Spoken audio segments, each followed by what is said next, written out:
Most people think a great conversation is something that just happens.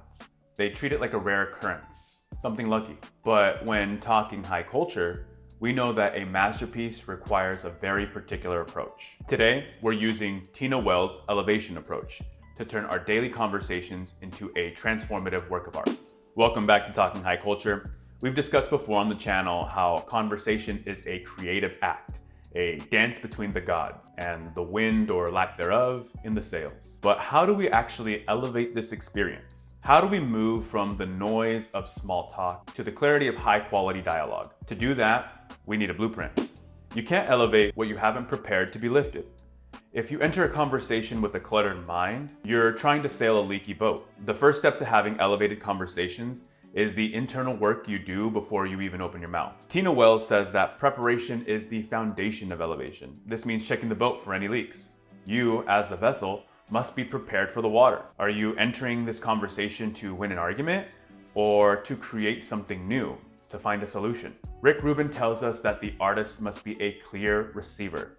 If your preparation phase is filled with ego or distraction, you won't hear the nuances. You're just going to be rowing against the tide.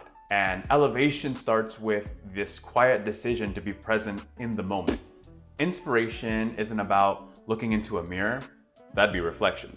Instead of looking in the water, you look out past the water, into the horizon. In an elevated conversation, the other person is your greatest source of inspiration, but only if you know how to look.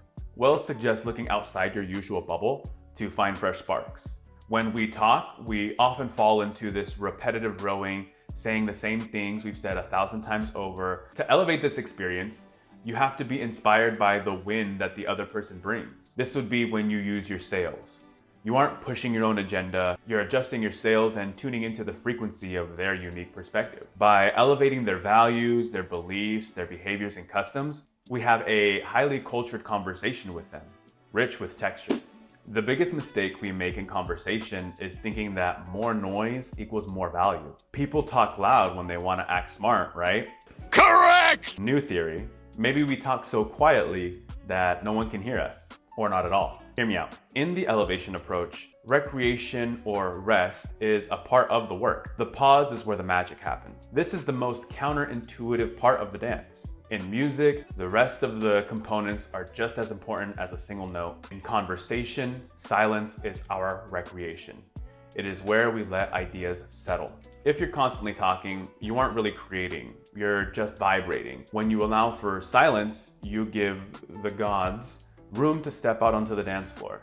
You give the vessel time to glide across the gap. And you shouldn't fear the gap because that's the process of where elevation actually occurs. The goal of any creative act is transformation. From painting to sculpting, if you leave a conversation feeling unchanged, you didn't really have a dialogue. You had a monologue with a witness. Though it is worth pointing out that not every conversation has to be a transformative experience. They don't all have to mean something. There is a time and place for it. And some conversations should be fun and low stakes, like when you're cracking open cold ones with the boys. Transformation is the final pillar of the elevation approach. When the rowing, the sailing, and the dance all align, you reach a state of transformation and transition from one shore to the other. W.B. Yeats' question, how can we know the dancer from the dance, finds its answer here. You and the other person have created a shared reality that didn't exist 10 minutes ago. Elevating cultured conversation is the act of leaving the world, or at least the room, better than you found it. Preparation, inspiration, recreation, and transformation. That's the blueprint for you to start treating your next conversation like a project worth elevating, and watch how the world responds. Thank you again for joining me on Talking High Culture. If you want to dive deeper into the elevation approach, I highly recommend checking out Tina Wells' work, link in the description down below. And if you're ready to start your own creative act, leave a comment down below about which phase is hardest for you to master. Don't forget to like and subscribe, and I'll see you next time. Bye.